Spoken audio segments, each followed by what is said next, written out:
ng Senador Laila De Lima at Antonio Trillanes na si Pangulong Duterte ang nasa likod ng pagpatay kay Espinosa.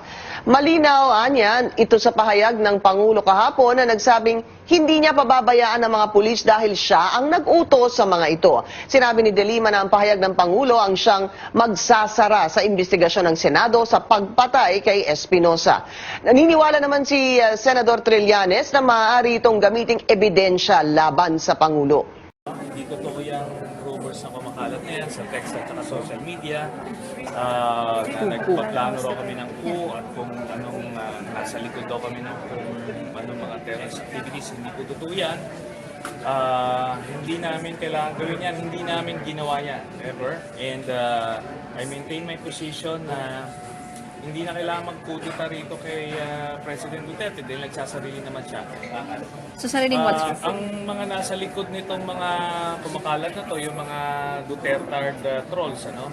At na wala magawa kundi i-divert yung issue from the gross incompetence and shortcomings ng Duterte administration. Yeah.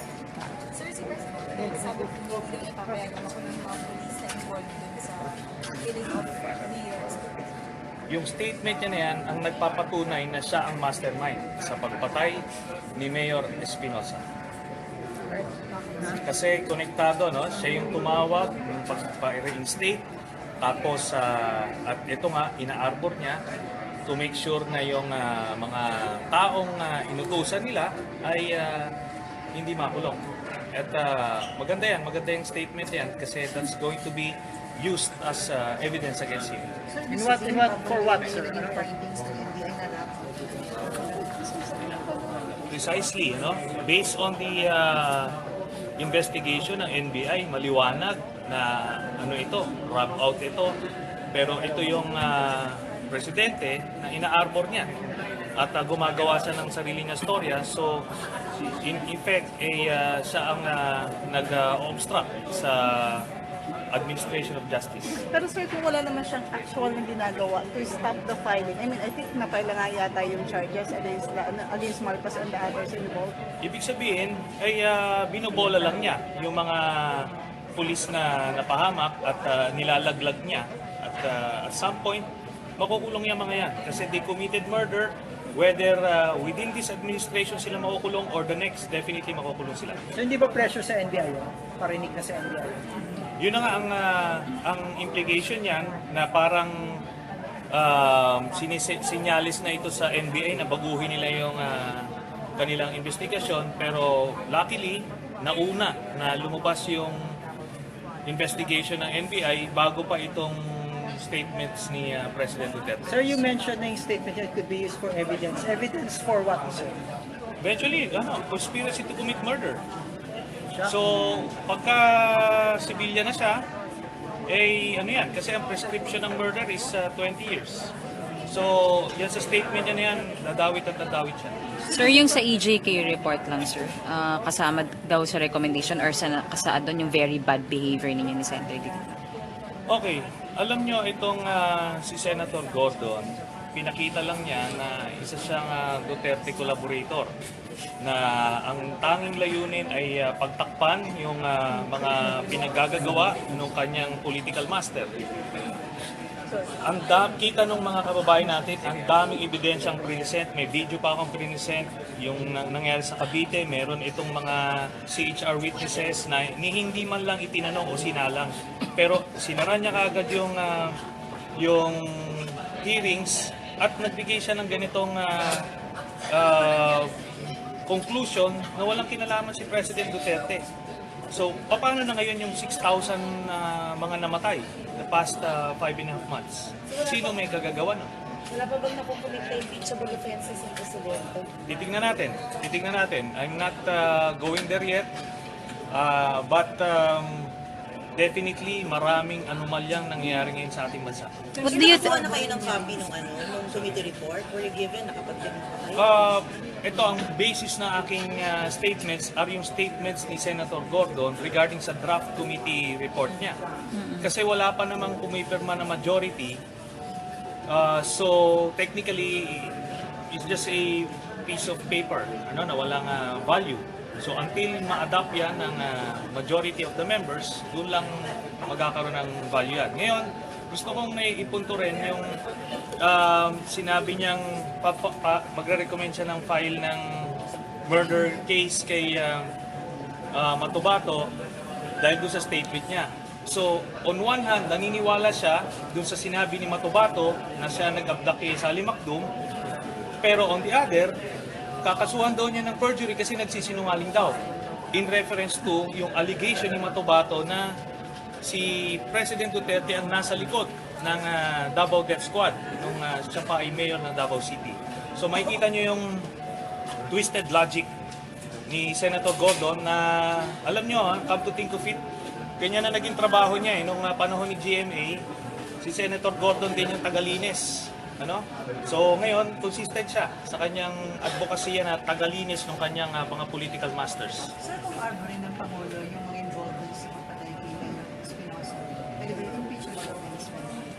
Pag-uusapan natin yan. But definitely, nobody should be able to get away with murder. And in his case, mass murder na yung ginagawa niya. More than 1,000 yung napatay nila sa Davao City. At ngayon, 6,000 yung nangangamatay. Tuloy-tuloy ito. Hindi pwedeng ganito lang yung ating bansa. Sir, confident na paliligan ng committee on pag-order findings na premeditated na kay Espinosa kahit na gano'n na rin statement. Well, I'm thankful at gano'n na magiging findings ng Public Order Committee and buti na lang si Senator Lacson yung chairman dyan, kung si Senator Gordon yan, baka na-cover up din yan. Sir, mag-file ba kayo ng counter report doon sa committee report?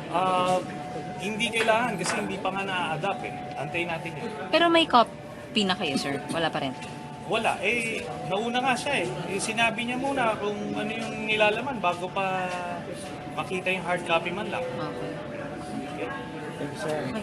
Thank you, sir. Thank you.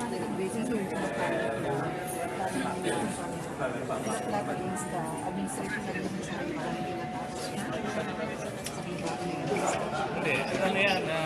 That's paranoia na. That's paranoia. Hindi yan. Pero basta't yung mga na-trace namin, yung origin ng mga text niya galing doon sa mga Dutertards. Ano palagay ba? Ano palagay doon? Yun nga, gumagawa daw kami ng coup, gano'n. Hindi ka kailangan hindi kailangan.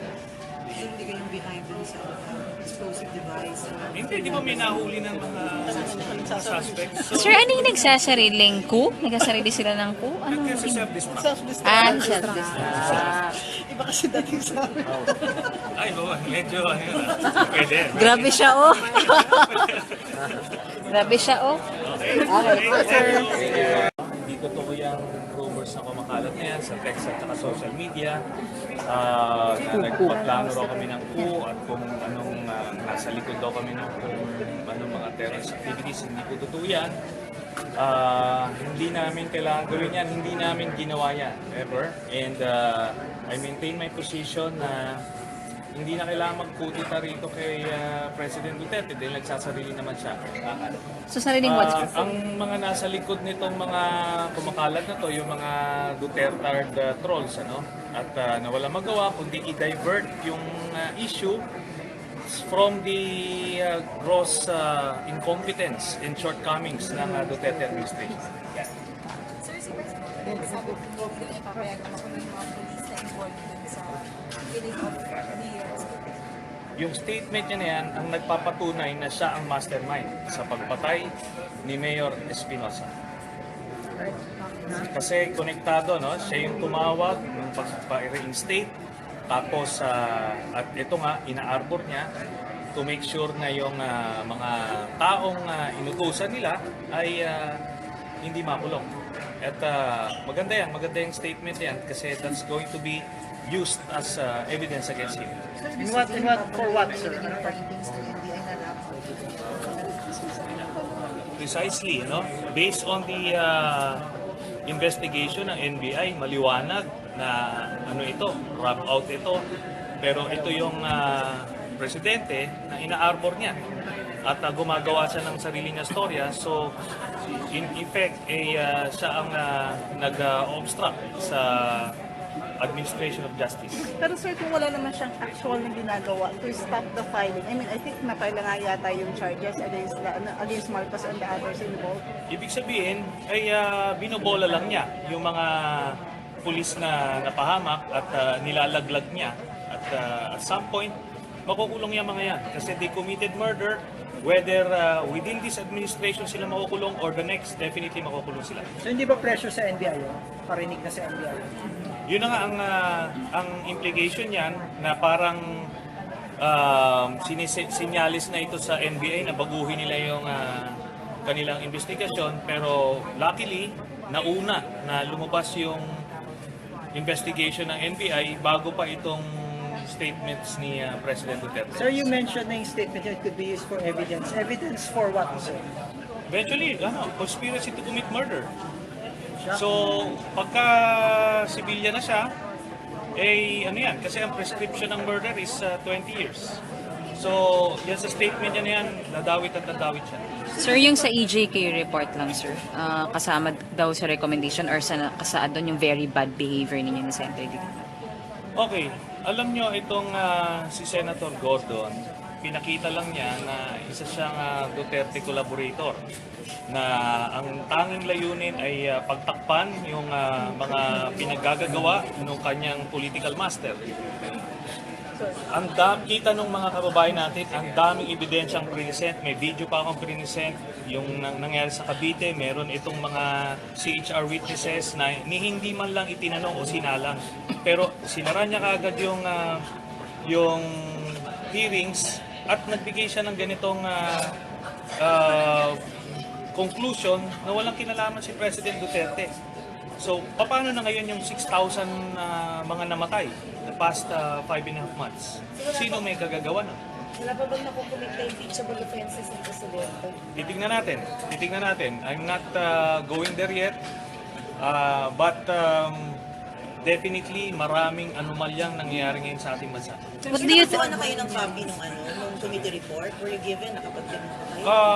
Ito ang basis ng aking statements are yung statements ni Senator Gordon regarding sa draft committee report niya. Kasi wala pa namang kumipirma na majority. So technically, it's just a piece of paper na walang value. So until ma-adapt yan ng majority of the members, doon lang magkakaroon ng value yan. Ngayon, gusto kong ipunto rin yung sinabi niyang magre-recommend siya ng file ng murder case kay Matubato dahil doon sa statement niya. So, on one hand, naniniwala siya doon sa sinabi ni Matubato na siya nag-abduct kay Sally Macdum, pero on the other, kakasuhan daw niya ng perjury kasi nagsisinungaling daw in reference to yung allegation ni Matubato na si President Duterte ang nasa likod ng Davao Death Squad nung siya pa ay mayor ng Davao City. So makikita nyo yung twisted logic ni Senator Gordon na alam nyo, come to think of it, ganyan na naging trabaho niya nung panahon ni GMA. Si Senator Gordon din yung tagalinis. So ngayon, consistent siya sa kanyang advokasya na tagalinis ng kanyang mga political masters. Sir, kung arbor rin ng Pangulo yung mga involved dun sa patay kay Mayor Espinosa, pwede ba yung impeachable offense ba? Pag-uusapan natin yan. But definitely, nobody should be able to get away with murder. And in his case, mass murder na yung ginagawa niya. More than 1,000 yung napatay nila sa Davao City. At ngayon, 6,000 yung nangangamatay. Tuloy-tuloy ito. Hindi pwedeng ganito lang yung ating bansa. So, you're confident na paninindigan ng committee on pag-oral findings na premeditated na kay Espinosa kahit na ganun na rin statement? Well, I'm thankful at gano'n na magiging findings ng Public Order Committee and buti na lang si Senator Lacson yung chairman dyan, kung si Senator Gordon yan, baka na-cover up din yan. Sir, mag-file ba kayo ng counter report doon sa committee report? Hindi kailangan kasi hindi pa nga na-adapt Antayin natin yun. Pero may copy na kayo, sir? Wala pa rin? Wala. Nauna nga siya Sinabi niya muna kung ano yung nilalaman bago pa makita yung hard copy man lang. Okay. Okay. Thank you, sir. Thank you. Basis yung That means the administration na rin sa parang hindi natapos na. Hindi, ano yan, that's paranoia na. That's paranoia. Hindi yan. Pero, basta't yung mga na-trace namin, yung origin ng mga text nyo yun galing doon sa mga Dutertards. Ano palagay ba? Ano palagay doon? Yun nga, kasi gumagawa daw kami ng coup, gano'n. Hindi nga kailangan eh, hindi kailangan. So, hindi kayong behind dun sa explosive device. Hindi, di ba may nahuli ng mga suspects? So, Sir, ano yung nagsasariling coup? Nagsasarili sila ng coup? Ano? kasi self-destruct. Self-destruct. Iba kasi dating sa Ay, oo, medyo, ayun. Pwede. Grabe siya, oh. Grabe siya, oh. Okay. Thank you.